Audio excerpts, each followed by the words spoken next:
사람의 삶이 그렇듯이 기업도 흥망성쇠가 있다고 합니다.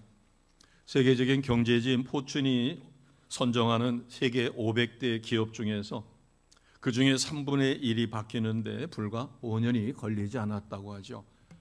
어떤 기업은 계속해서 성공적인 기업을 운영하고 있지만 아예 망해서 지구상에서 사라진 그러한 것이 3분의 1이 넘는다는 것입니다. 2004년에 우리가 기억하는 쓰레기 만두 파동이 있었습니다. 그때 업계의 1위였던 디귿으로 시작하는 뭐뭐뭐 만두가 있었는데 나중에 경찰 조사에 의하면은 잘못된 것이었죠. 원인은 비위생적인 단무지를 썼다라고 하는 것인데 결국은 4년 공방 가운데 무혐의 처리를 받았습니다. 그러나 기업의 이미지는 땅에 곤두박질 쳤고 업계의 1위를 놓치게 됐어요. 그런가 하면 같은 만두 파동이 있었을 당시에 취로 시작하는 무슨 만두는 업계에서는 아주 작은 회사에 불과했다고 합니다. 그런데 그 회사는 대응이 좀 달랐다고 그래요. 사고 직후에 신문 광고를 바로 냈습니다. 자기네가 만든 만두에서 무나 단무지 성분이 나오면 즉각 회사 문을 닫겠다. 오히려 적극적으로 맞불 작전을 썼다고 합니다. 그리고 생산 공정을 인터넷에 완전히 공개를 하고 또 소비자들을 모아서 공장 견학까지 하게 하는 프로그램을 만들었다고 그래요. 이런 자신감이 단무지를 사용하지 않는 다른 만두 회사도 많았지만 특히 이런 과정을 통해서 다른 업체를 제키고 소비자들에게 그 회사 만두만은 믿을 만하다라는 인식을 심었고 기업 이미지가 크게 상승했으며 시장 점유율도 크게 올랐다고 합니다. 외국에도 비슷한 내용이 있어요. 우리가 잘 아는 타이레놀이라고 하는 진통제로 유명한 존슨앤존슨 회사가 있습니다. 좋은 일이기 때문에 이름을 공개해도 괜찮을 것 같아요. 1982년 기업 존폐 위기를 맞은 적이 있다고 합니다. 정신병자가 시카고 인근에서 그 타이레놀에 청산가리를 주입했고 이것을 모르고 복용했던 소비자 7명이 사망을 해서 미국 전역이 난리가 났었다고 합니다. 그런데 이 회사는 CEO가 직접 나서서 범인이 잡힐 때까지는 지금 시중에 있는 모든 그 진통제를 다 수거하고 범인이 잡힐 때까지 판매를 중단하겠다. 그리고 얼마 후에 범인이 잡혔습니다. 며칠 후에. 그러나 그 회사는 다시는 그와 같은 일이 발생하지 않도록 그래서 새 포장 방법으로 모든 분들이 안심하고 먹을 수 있게끔 제품이 개발될 때까지 판매를 중단하겠다고 선언했고 그런 다음에 몇 달 후에 3중 포장으로 무장한 그 진통제를 다시 시장에 내놓았을 때 오히려 7명이나 사망을 했던 엄청난 데미지를 입었지만 그 회사는 완전히 믿을 수 있을 만한 신뢰할 수 있는 회사다라고 해서 기업의 가치가 오히려 사고 전보다도 상승했다고 합니다. 우리는 지금 우리가 살고 있는 이 시대도 위기 시대다 이렇게 이야기합니다. 어떤 사람은 이제 소망이 없다고까지 이야기를 하는 경우도 있어요. 그러나 이럴 때일수록 우리가 어떻게 하나님이 이 시대를 다스리고 계시는가, 그리고 이런 위험 신호를 하나님이 왜 보내시는가, 이것을 기업하는 사람들은 예지력으로 판단하지만 우리는 말씀 가운데로 들어가서 성경에서 이런 어려운 상황을 맞았을 때 그 상황을 어떻게 극복했을까? 그래서 오늘 성경 말씀을 통해서 우리는 야곱의 삶의 한 부분을 통해 그가 어려운 상황을 어떻게 극복했는가 그 지혜를 얻는 귀한 은혜의 시간이 되시기를 주님의 이름으로 축복합니다. 아멘. 성경 말씀을 읽다 보면 우리는 그 말씀 속에서 공통점을 발견하는 게 하나님 손에 붙들려서 쓰임받은 사람들은 아주 어려운 악조건 속에서 그것을 극복한 사람들이 대다수라는 겁니다. 물론 솔로몬처럼 좋은 아버지 밑에서 왕위를 이어받아 하나님이 다윗에게 준 복을 그대로 물려받았던 사람도 있습니다. 그러나 대다수가 거의가 악조건 속에서 그 상황을 극복했던 사람, 특히 악한 영들이 미혹합니다. 이게 너의 한계야. 이건 네가 넘을 수 없는 장애물이야. 너는 이것으로 끝장나서 내 인생 바닥이야. 이렇게 우리를 미혹할 수도 있습니다. 그러나 하나님 손에 붙들려서 쓰임받은 사람들을 보면 그런 장애나 한계를 뛰어넘어 하나님 손에 붙들려 쓰임받았다는 사실을 꼭 기억하시고, 우리가 처해 있는 지금 이 위기 상황을 잘 극복하시고 하나님 손에 온전히 붙들려 쓰임받는 우리 모두가 되시기를 주님의 이름으로 축복합니다. 아멘. 자, 30절을 보겠습니다. 30절은 어떤 상황인가 하면, 야곱은 형 에서로부터 장자의 축복권을 팥죽 한 그릇에 샀어요. 그리고 아버지를 속여서 아버지가 형 에서 장자에게 주려고 하는 축복을 받았습니다. 그러자 형 에서가 야곱을 시기하게 됐고 급기야는 야곱을 죽이려고 하는 살해 의혹을 깨닫게 돼요. 그래서 외삼촌 집으로 도망을 쳤어요. 자, 외삼촌 집에 와서 자기가 사모하는 라헬이라고 하는 아내를 얻기 위해서 7년 동안 열심히 일을 했어요. 그럼에도 불구하고 외삼촌은 야곱이 일을 잘하니까 더 부려먹으려고 라헬을 신방에 들여보낸 게 아니라 그의 언니인 레아를 들여보냈고, 이렇게 해서 야곱은 지금 14년 동안 두 여인을 얻는 자녀들을 얻는 과정에서 14년이 지났어요. 자, 이제 14년이 지나면서 자기가 얻은 것은 두 아내와 또 여러 자녀들이었겠죠. 자, 이런 과정에서 자기는 빈털털이에요. 재산이 없어요. 그리고 심지어는 아내라든가 자녀들까지도 외삼촌은 자기가 고향으로 간다고 하면 뺏고 안 줄 수도 있는 상황이에요. 자, 이런 상황을 성경은 어떻게 기록했는가? 거기에 보면 나는 언제나 내 집을 세우리까? 이것은 무슨 말인가 하면 14년이라는 세월이 지금 외삼촌 라반 집에서 두 아내를 얻는 과정에서 시간을 보냈지만 자기는 재력적으로는 단 한 푼도 없는 무일푼이 되었어요. 그래서 나는 언제 내 집을 일으켜 세울 수 있을까?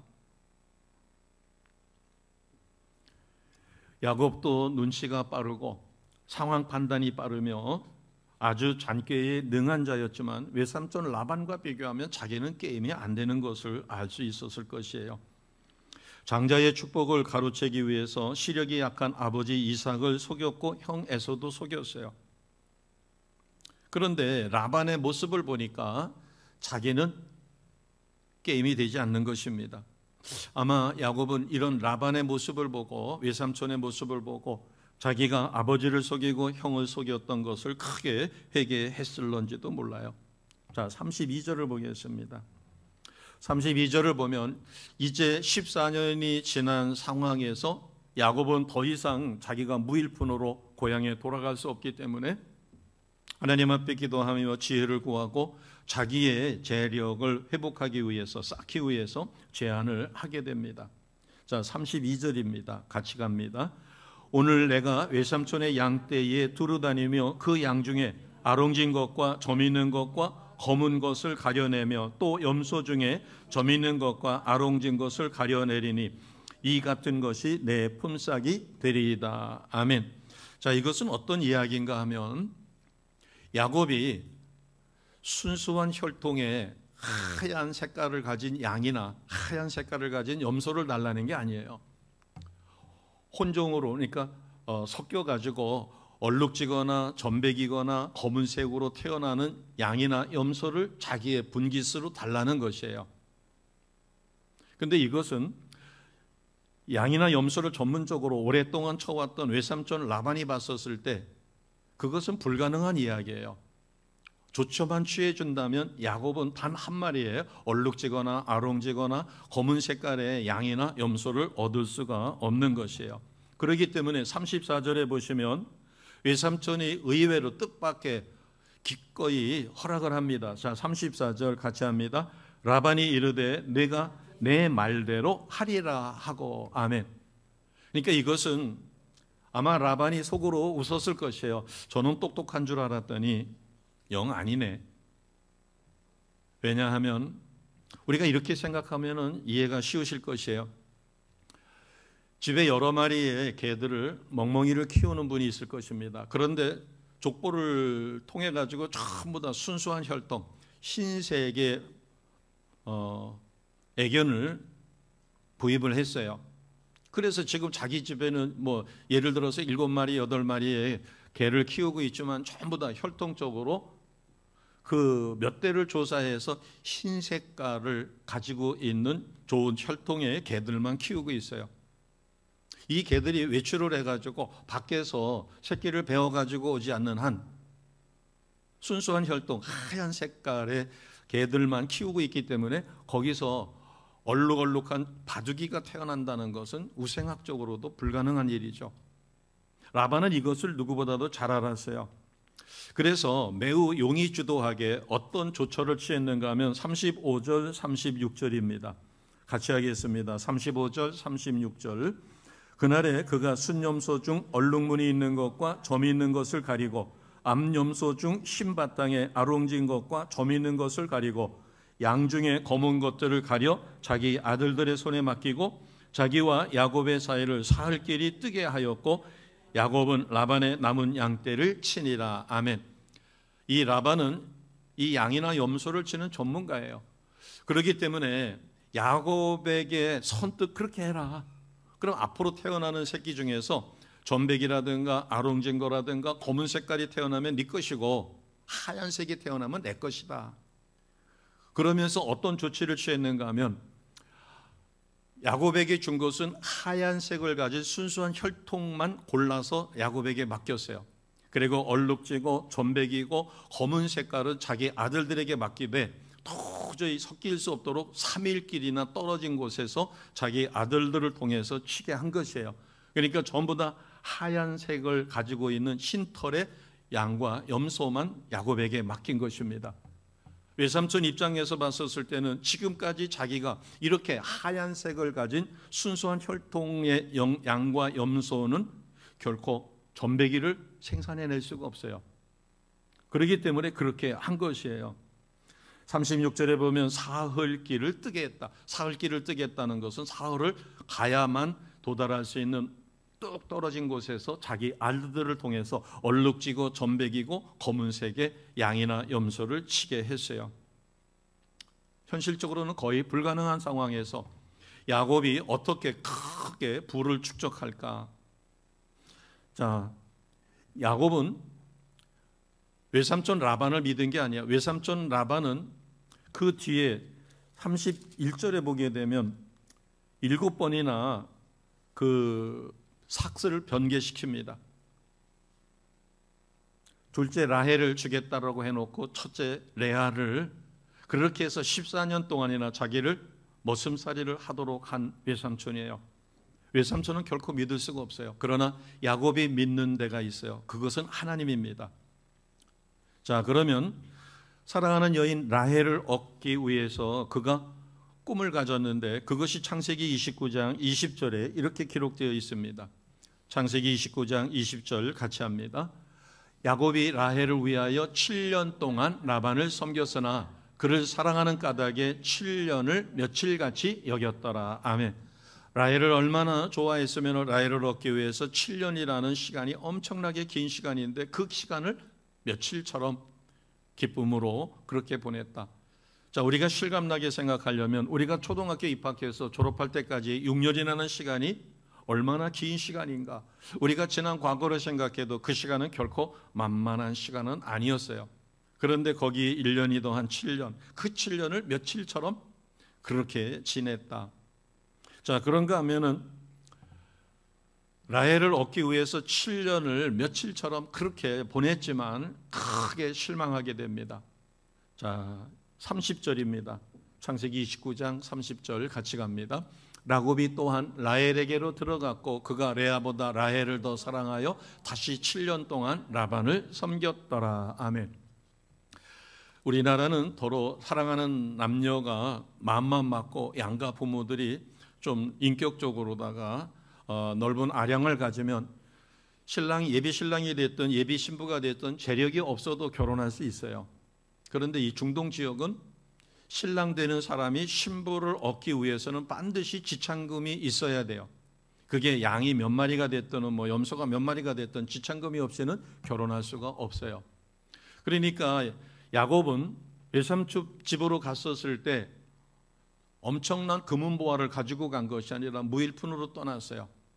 무일푼으로 떠났기 때문에 아내를 얻기 위해서는 그러면 대신 조건이 7년 동안 머슴살이를 하면 됩니다. 품삯을 하나도 받지 않고 7년 동안 그 집에서 머슴처럼 일을 해주면 그것이 지참금이 되는 것이에요.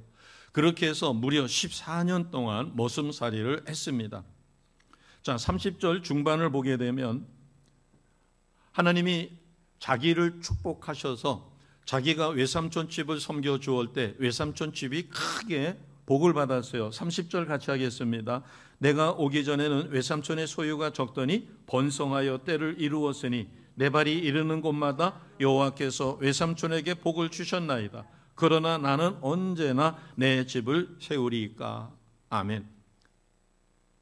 외삼촌은 자기가 이렇게 양떼들을 쳐주다 보니까 크게 부하게 됐다.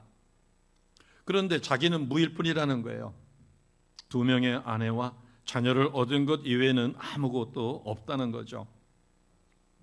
그러나 야곱은 빈손으로다가 고향으로 돌아갈 수가 없어요. 이제 아이들도 점점 커가고 있고, 그래서 하나님이 자기에게 아버지를 통하여 주신 축복 기도의 그 내용을 다시 회상하는 겁니다. 자, 그게 창세기 27장 27절에서 29절입니다. PPT에 준비했습니다. 우리가 같이 세 절을 선포하겠습니다. 같이 합니다. 그가 가까이 가서 그에게 입맞추니 아버지가 그의 옷에 향취를 맡고 그에게 축복하여 이르되 내 아들의 향취는 여호와께서 복주신 밭의 향취로다. 하나님은 하늘의 이슬과 땅의 기름짐이며 풍성한 곡식과 포도주를 내게 주시기를 원하노라. 만민이 너를 섬기고 열국이 내게 굴복하리니 내가 형제들의 주가 되고 내 어머니의 아들들이 내게 굴복하며 너를 저주하는 자는 저주를 받고 너를 축복하는 자는 복을 받기를 원하노라. 아멘. 형 에서를 속여 시력이 약한 아버지 앞에 에서를 대신해서 복을 받았을 때 이삭이 축복한 내용이 바로 27절에서 29절 내용입니다. 야곱은 외삼촌 라반을 결코 믿을 수가 없어요. 자기가 고향으로 돌아가겠다고 했을 때 2 아내와 자녀들을 빼앗지만 않아도 다행일 수 있는 사람이에요. 그러나 하나님이 자기에게 아버지를 통해서 주신 축복의 내용을 그는 사모했기 때문에 잊지 않고 그것을 기억합니다. 그러나 지금 자기는 아무것도 없는 무일푼이에요. 더군다나 외삼촌 집에 와서 벌써 14년이라는 세월을 보냈어요. 그래서 제안한 것이 외삼촌께서 앞으로 자기에게 태어나는 전백이라든가 알롱진거라든가 또는 검은색의 양이나 염소가 태어나면 그것은 자기의 몫이고 하얀 염소나 양이 태어나면 외삼촌 것입니다. 이렇게 약속을 받아내고 그것을 위하여 6년을 더 외삼촌 집에 있게 됩니다. 오늘 우리가 십수년 전서부터 나라와 민족의 위기를 바라보고 전심으로 기도하고 오늘에 이르렀어요. 그럼에도 불구하고 우리가 위기 상황을 극복하고 소망을 가졌다가 다시 또 그 소망이 무너지는 이런 상황을 반복해서 겪게 됩니다. 지금 우리가 생각해도 우리가 살고 있는 이 사회는 정상이 아니죠. 절대 가치가 이미 무너진 지 오래입니다. 도덕적으로도 타락된 것을 어느 누구도 부인할 수가 없어요. 그러나 하나님이 원하시는 나라를 확장하기 위해서 우리를 이 시대에 세워 쓰시는데 우리는 어떻게 해야 할까? 그것은 나에게 주신 비전, 대한민국에게 주신 비전, 우리 교회에게 주신 비전, 그리고 나의 가정을 통하여 이루기 원하시는 하나님의 꿈을 이루어가기 위해서는 우리는 거기에 걸맞는 대가를 지불해야 합니다. 야곱의 장점이 있다면 그것은 용이 주도하고 치밀하고 머리를 쓸 줄 아는 젊은이에요. 빈손 들고 결코 고향으로 돌아갈 수 없기 때문에 야곱은 외삼촌과 담판을 해서 이제 태어나는 양이나 염소 새끼가 아롱지거나 점백이거나 또는 검은색이 태어나면 자기 것이고 그렇지 않으면 외삼촌 것이라고 이야기를 합니다.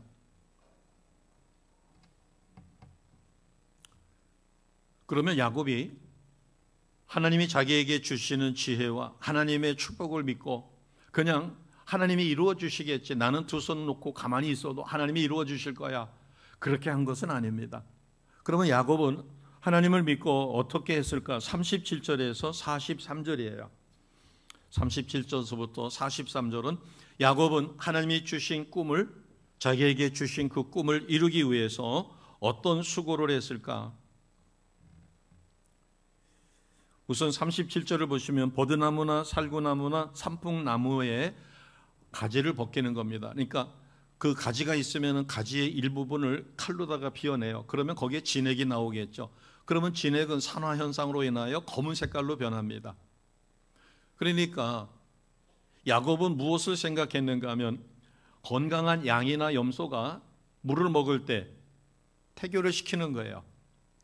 그리고 임신을 할 때, 새끼를 뵐 때, 교미를 할 때 이 나뭇가지, 그 중에서도 여기에 보게 되면 버드나무나 살구나무나 산풍나무의 가지를 벗겨서 신무늬를 내고 그 껍질 벗긴 가지를 양떼가 먹는 개천의 물구유나 또는 새끼를 베게 될 때 그 새끼를 베는 그 교미 자리에 그것을 놓고 태교를 시키는 거죠. 그러나 현실적으로 우생학적으로 놓고 봤을 때 라반은 그러한 것을 방지하기 위해서 전백이라든가 아롱쟁거라든가 또는 검은색의 양이나 염소가 교배를 해서 순수한 하얀색이 아니라 다른 색을 낼까 봐 다 분리를 해가지고 하얀색의 양과 염소만 맡겼어요. 그러나 야곱은 하나님을 믿고 또 지혜를 내서 이렇게 얼룩무늬를 낸 가지를 물통이나 또는 그들이 교배할 때 그 옆에다가 놓고 얼룩무늬에 새끼가 태어나도록 한 것이에요.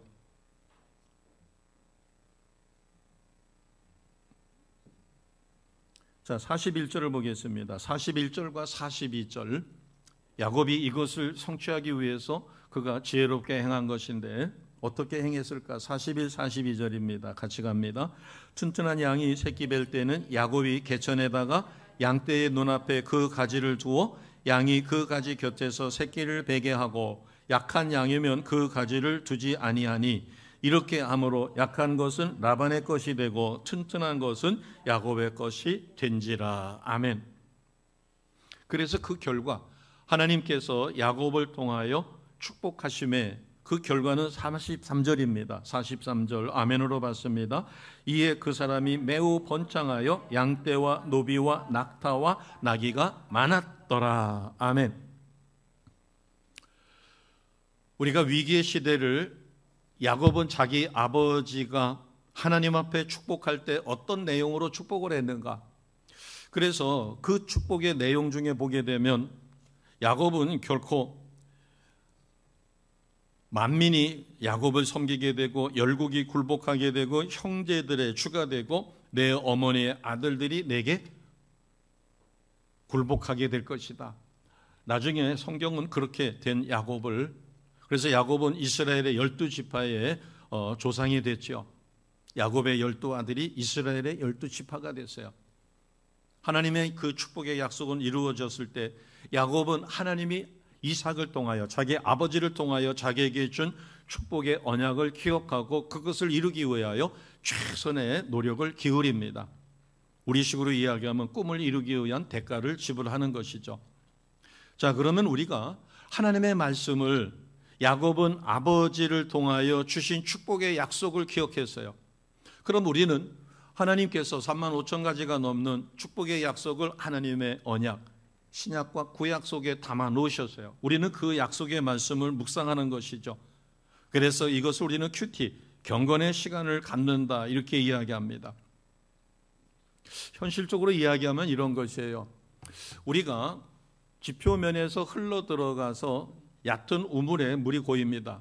그때는 물이 지표면에 많을 때는 그 우물물이 마르지 않아요. 이것을 건천이라고도 이야기합니다. 그러나 가뭄이 들게 되면 지표면에서 스며드는 물이 없어지니까 깊지 않는 샘은 다 말라버려요. 그래서 가뭄과 더불어서 그 샘은 마릅니다. 그러나 수십 미터 안반 밑에 고여 있는 물을 퍼올리는 샘 같은 경우에는 지표면에 큰 가뭄이 들어도 그 물은 결코 마르지 않아요. 그래서 동네에 가뭄이 들어도 몇십 년 만에 오는 가뭄이라 할지라도 물이 마르지 않는 그 샘을 아주 소중하게 여기죠. 이것을 우리는 깊은 샘이라고 이야기합니다. 하나님의 말씀을 읽을 때 우리가 나의 지식만으로 말씀을 읽는다면 손쉽게 읽을 수가 있을 것이에요. 그러나 기도하고 성령의 감동으로 하나님 말씀 가운데 나에게 주시는 은혜를, 나에게 주시는 말씀을 우리가 받을 때 그것은 단지 읽는 것만으로 되는 게 아니라 성령 충만한 은혜 가운데 집중하여 그 말씀 속으로 깊이 들어가야 합니다. 이것을 성경은 잠언서 20장 5절 말씀에 이렇게 우리에게 가르쳐 줍니다. 잠언서 20장 5절 말씀 같이 선포합니다. 사람의 마음에 있는 모략은 깊은 물 같으니라. 그럴지라도 명철한 사람은 그것을 길러내느니라. 아멘. 하나님의 말씀, 지표면에 물이 흘러들어가서 이루어진 건천처럼 얕은 데 있는 우물처럼 마른 것이 아니라 어떤 역경과 환란이 있더라도 그 깊은 샘은 마르지 않는 것처럼 우리가 하나님 말씀 속에 깊이 들어갈 때 깊은 물, 우물에 있는 그 물, 생수를 퍼올릴 때 우리는 목마르지 아니하며 우리에게 필요한 모든 것을 공급해 쓸 수 있다라는 것입니다. 그래서 지혜로운 자, 하나님께 지혜를 구하게 되면 깊은 물을 퍼올릴 수가 있다라는 사실이에요. 우리는 하나님이 주시는 지혜와 명철을 잘 활용해야 합니다. 야곱의 삶은 워낙 분량이 많아서 우리가 다 다룰 수는 없어요. 야곱은 위기 때마다 하나님 앞에 목숨을 걸고 기도합니다. 자, 이렇게 해서 20년이 지냈을 때 오늘 43절에 있는 것처럼 야곱은 큰 부자가 되어 아내와 자녀들과 큰 부를 축적해서 고향으로 떠나게 됩니다. 그러나 이제 한 가지 염려거리가 있어요. 형 에서가 사냥을 잘하는 사람이요, 산사내입니다. 그는 사병을 거느리고 있어요. 그래서 그 형이 자기를 아직도 마음에 용서를 하지 않았기 때문에 사병을 데리고 왔었을 때 야곱이 큰 부자가 됐다고 하더라도 형 에서를 이겨낼 방법이 없어요. 그는 두려움에 형 에서의 마음을 살 수 있는 선물을 1선발대로 보냅니다. 그 다음에 자기 아내와 자녀들을 2선발대로 보내요. 그리고 약복강에서 남아서 그는 마지막 하나님 앞에 간절히 기도하죠. 베델로 올라가기 전에. 그래서 약복강에서 밤이 새도록 강력하게 기도할 때 천사와의 싸움에서 이겼다, 이렇게 성경은 표현해요. 그러면서 야곱이 자기를 축복할 때까지는 결코 놔주지 않겠다고 했을 때 그 하나님의 사람이 야곱의 환두뼈를 쳐서 야곱은 그때 다리를 절게 됩니다. 그러면서 그가 떠나기 전에 이제 너의 이름은 야곱이 아니라 이스라엘로 하라 해서 하나님이 그를 변화시켜 이스라엘이 됐어요. 약복강 강에서 밤새도록 그 위기를 기도의 힘으로 하나님과 깊이 기도하여 하나님의 사람으로부터 축복을 받아냅니다. 결국 우리가 어떤 위기 속에 있다 할지라도 우리가 야곱처럼 약복강 강에서 강력하게 기도한다면 우리는 그 기도의 힘으로, 성령의 도우심으로 어떠한 위기도 이루어질 수 있을 것입니다. 세상에서는 머리 좋은 사람을 뛰어난 사람이다 이렇게 이야기합니다. 그러나 머리 좋은 것으로 끝나는 것이 아니라 그가 머리만 좋을 것이 아니라 지혜로운 자요 하나님 앞에 간절하게 기도할 때 이 세상에서 무서울 것이 없는, 그래서 하나님 손에 붙들려서 의의 도구로 쓰임을 받습니다. 야곱이 이스라엘로 변화될 수 있었던 것은 약복강가에서 목숨을 건 기도의 삶에 있었어요. 우리가 전심으로 기도할 때 내가 야곱과 같은 삶을 살았더라도 하나님은 은혜를 베풀어 우리를 이스라엘로 바꾸어 주시리라 확실히 믿습니다. 성경에 보면 하나님 앞에 신실한 모습으로 열심히 생활을 했지만 죽을 병을 얻게 됐어요. 히스기야 왕의 이야기입니다. 그는 이사야 선지자를 통하여 죽게 되었다라고 하는 이야기를 듣자 벽을 향하여 하나님 앞에 눈물로 간절히 기도해요. 하나님은 그 기도를 들으시고 다시 선지자를 통하여 그의 생명을 연장시켜 주죠. 그러자 히스기야가 자기가 생명의 연장을 받았다라고 하는 것을 증표를 요구했었을 때 일용표라고 하는 해시계입니다. 해시계가 앞으로 간 것이 아니라 뒤로 15도가 물러가게 돼요. 이것은 오늘날 천문학을 연구하는 사람들이 우주 속에서 증발된 시간이 있다라고 해서 히스기야의 그 시간이라고 이렇게 이야기합니다.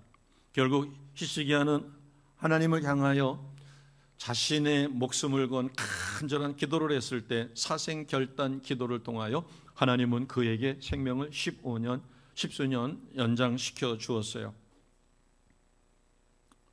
우리가 나라와 민족을 위해서 야곱처럼 히스기야처럼 하나님 앞에 간절히 기도한다면 우리는 놀라운 일을 이루어 갈 것입니다.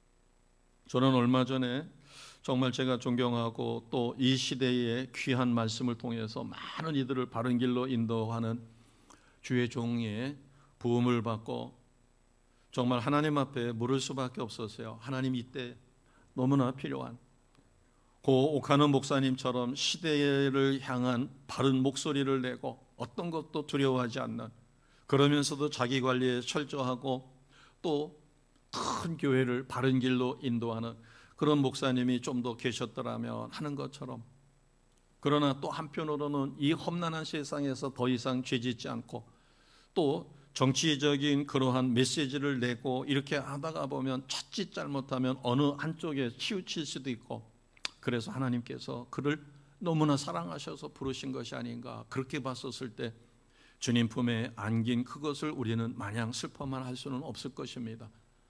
한편으로는 감사하면서 한편으로는 너무나 아쉽죠. 국가가 위기에 처했을 때 그의 메시지 한마디 한마디가 큰 반향을 일으키는데, 오늘 하나님은 예배의 자리에 우리를 불러주시고 우리를 그와 같은 사명자로 주의 일꾼으로 쓰시기를 진실로 원하십니다. 오늘 말씀을 우리가 깊이 묵상하며 위기가 결코 위기로 파멸로 가는 것이 아니라 기업이든 역사든 전례를 찾아보면 오히려 큰 위기가 새로운 성공의 비전이 되기도 한다는 사실입니다. 코로나19의 팬데믹으로 인하여 쇠퇴되는 기업이 있는가 하면 그것으로 인하여 지금 배달업이라고 하는 것은 예전에 각광을 못 받다가 지금은 배달 사업이 어마어마한 각광을 받습니다. 옛날에는 오프라인이라고 해서 점포에 가서 백화점에 가서 시장에 가서 물건을 샀어요. 그러나 지금은 점포를 내지 않아도 인터넷상에 자기의 그것을 이용해서 얼마든지 사업을 할 수 있는 그러한 플랫폼이 있습니다. 오프라인이죠. 온라인으로다가 오프라인을 대신할 수 있는 시대.